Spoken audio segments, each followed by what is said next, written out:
हे प्रभु, हे कृपा निधान, आपके दर्शन पाकर मैं धन्य हो गया। आपने मुझ पर कृपा कर मुझे परम सुख दिया। आपका कोटि कोटि धन्यवाद प्रभु, आपका कोटि कोटि धन्यवाद।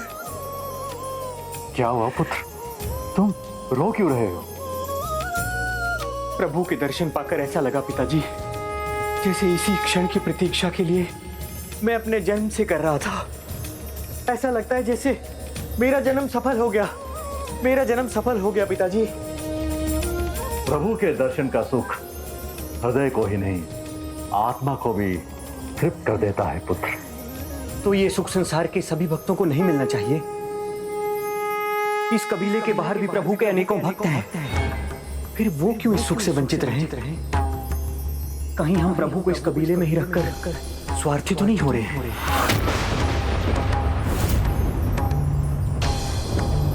पुत्र, ऐसे शब्द ना कहो जिससे मुझे लगे जैसे तुम्हें यहां लाकर मैंने कोई भूल कर दी।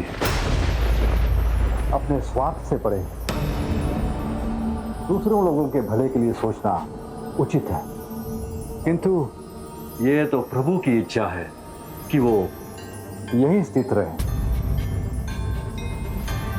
इसलिए तो आज तक कोई भी बाहर का व्यक्ति प्रभु के दर्शन नहीं कर पाया, और हमारे कबीलेवासी अनेकों वर्षों से पीढ़ी दर पीढ़ी प्रभु की सेवा करते आ रहे हैं।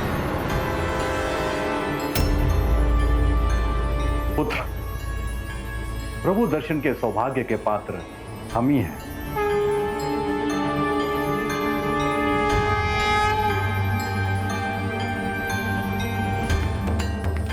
भगवान पर तो सबका अधिकार है, वो तो सभी के हैं। उनके आशीर्वाद से संसार वंचित रहे, ये उचित कैसे हो सकता है? क्या हुआ पुत्र, प्रभु के दर्शन से अभिभूत हो ऐसे ही खड़े रहोगे या प्रभु को भोग भी लगाओगे? हाँ हाँ पिताजी, अवश्य।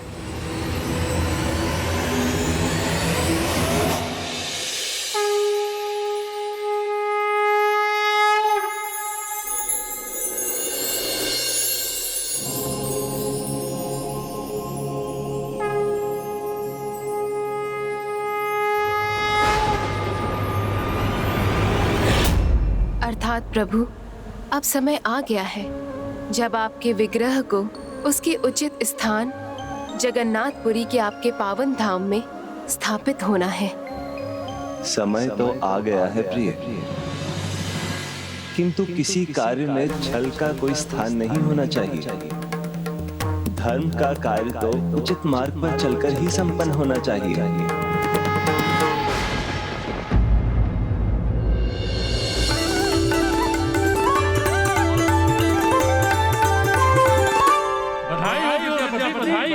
बधाई हो विद्या माधव के दर्शन पाकर हम में से एक हो गए हो। अब तुम इस कबीले के अभिन्न अंग हो। बधाई हो विद्यापति, बधाई हो। आप अब इस कबीले के अभिन्न अंग हो। आप सभी का बहुत बहुत धन्यवाद। लीजिए प्रसाद लीजिए।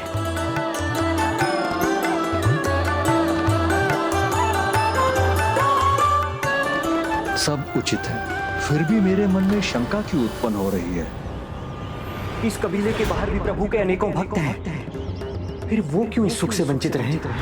कहीं हम प्रभु को इस कबीले में ही रखकर स्वार्थी तो नहीं हो रहे हैं?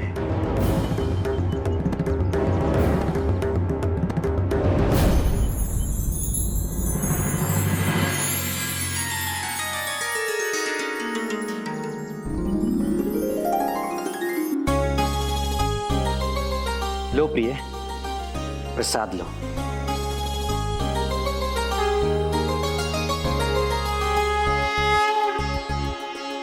धन्यवाद स्वामी, मैं आपके लिए अत्यंत प्रसन्न हूँ।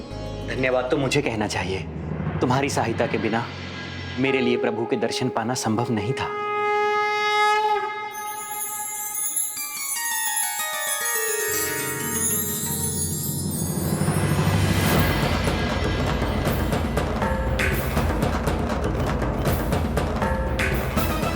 प्रिय, मैं उस सभी के लिए क्षमा चाहता हूँ जो मैंने आज किया है और जो मैं भविष्य में करने वाला हूँ। क्या करना चाहता था गणेश जी? हाँ प्रभु, बताइए ना। वो गुप्त रूप से वहाँ से प्रभु का विग्रह उठाकर ले जाना चाहता था। अर्थात प्रभु के विग्रह को चोरी से ले जाने की योजना बना रहा था वो। अब उसे प्रतीक्षा थी उसके द्वारा बिखेरे गए सरसों के बीजों के पौधे बनने की, जिन्हें देखकर वो प्रभु नील माधव के विग्रह तक पहुंच सके।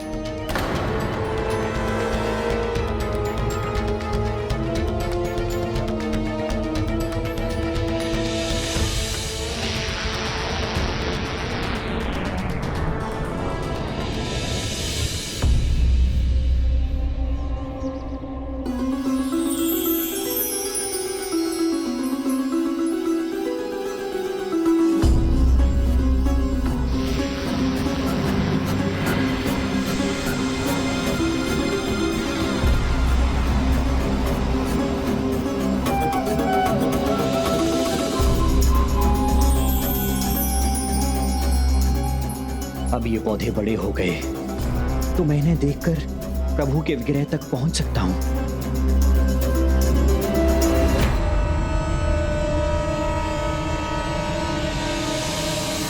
मैं जानती हूँ स्वामी, आप खड़े खड़े मन में क्या योजना बना रहे हैं।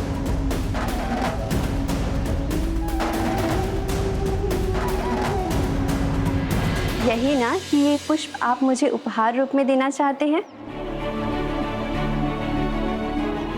हाँ अवश्य। तुमने एक बार पुनः मेरे मन की बात पढ़ ली। किंतु आप जाए उससे पहले मैं आपको कुछ बताना चाहती हूँ। हमारे घर में भी एक नन्हा पुष्प पनप रहा है। लगता है आप मेरे शब्दों का अर्थ नहीं समझे। हम माता पिता बनने वाले हैं। स्वामी, स्वामी तो इतना सुंदर और शुभ समाचार सुने बिना ही चले गए।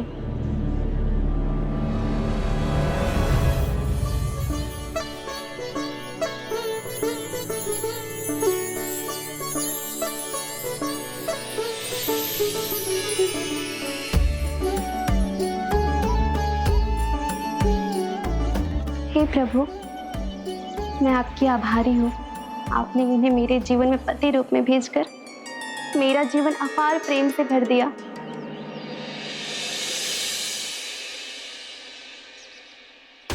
ये पौधे उस दिशा का संकेत दे रहे हैं।